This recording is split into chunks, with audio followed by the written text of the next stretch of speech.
Entry Log 1. It started like any other night in Gotham.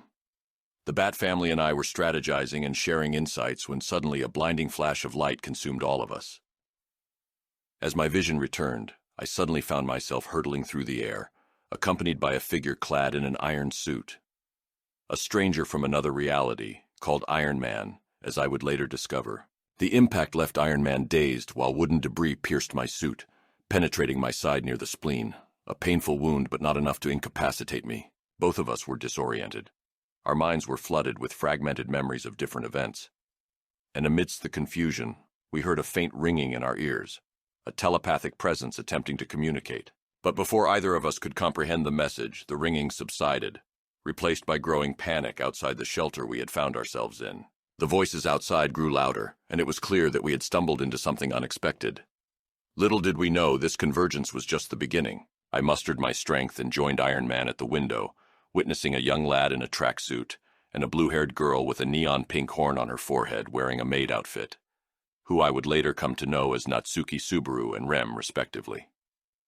Being pursued by a group of cloaked figures, who I would later learn were witch cultists. In a desperate move, Natsuki Subaru unleashed some kind of spell, covering the surroundings with a dense black fog. Using the opportunity Subaru had given her, Rem fought valiantly, using her chained mace to dispatch some of their assailants. Together, they made a harrowing escape outside the fog, while the hooded figures were still in hot pursuit. As the chase unfolded, a group of figures emerged from the nearby forest, coming to the aid of Subaru and Rem.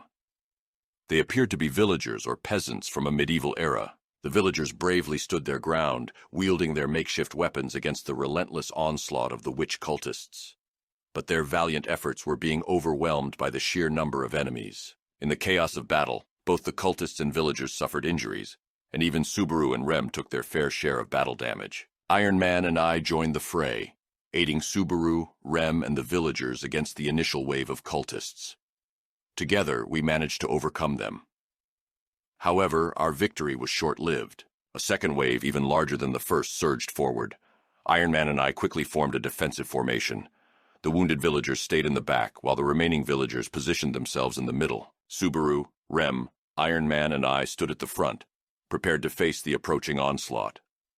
Just before the second wave reached us, Iron Man activated his radio transponder built into his helmet, sending out a distress signal saying, "Together, Iron Man and I swiftly dispatched the charging cultists using our ranged attacks.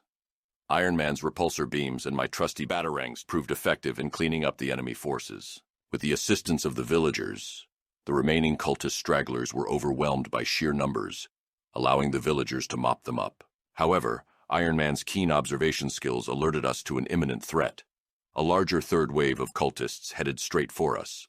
Before we could react, a remarkably swift cultist broke through their ranks, charging directly at us. She launched herself with a powerful heel kick aimed at me. Despite my injury, I barely managed to block the attack. The force of the impact sent me hurtling into a nearby tree trunk, momentarily disorienting me. Utilizing the surrounding trees as her platform, the fast cultist swiftly knocked Iron Man out of the sky. She attempted to penetrate his armor with her blade, but Iron Man's advanced suit proved impenetrable. With a well-aimed repulsor blast, Iron Man managed to knock the cultist unconscious, preventing her from inflicting further harm. The battle reached its peak as the overwhelming numbers of the witch cultists clashed with our recently allied forces. The cultists managed to break through our front lines, attempting to encircle a group of villagers. In my state of semi-consciousness, my mind drifting in and out, I witnessed the cultists closing in on the villagers. Summoning the last ounce of strength within me, I managed to throw a few batarangs infused with nitrous oxide. Upon reaching their targets, they detonated, incapacitating the encroaching cultists.